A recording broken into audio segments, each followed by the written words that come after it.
I love playing the character. It's certainly, the trick is each time, to find new ways to make the character or have some sort of advance or growth from the last one and not repeat things you've already done. And, that's the trick of, director, writer, and the actor obviously coming together and seeing where we're, what's the next step, or where we're going to take him. For Thor, it really is picking up from Thor 1 in a lot of ways, with the same sort of questions he still has about his brother, about why and how did they end up here and what happened to their relationship, and but the bigger picture being now Thor is stepping into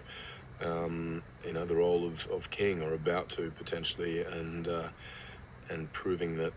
he deserves to be there, and also understanding or coming to terms with the responsibilities that becoming king carries. The Dark World is a reference to the planet that the Dark Elves are from, but also I think Alan's take on it was that it's a darker transition into adulthood, if you will, for Thor and him becoming king, and the darker side of growing up, I guess, and the maturity and the responsibilities and then the secrets, becomes very political about, what the people of Asgard and the universe need to know versus what they want to know.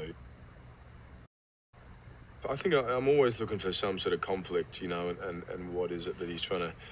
work through, as opposed to just kind of being there and being central to,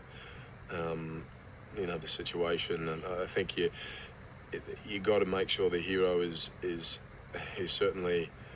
is a big catalyst to the resolution. He's not just kind of there to step in at the very end and save the day. You want a journey. The challenge was not to repeat what we had in the first film, but at the same time,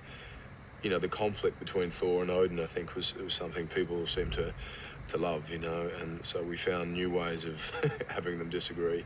But it's a much more mature, respectful disagreement, as opposed to the first one, where Thor was, was a young teenager.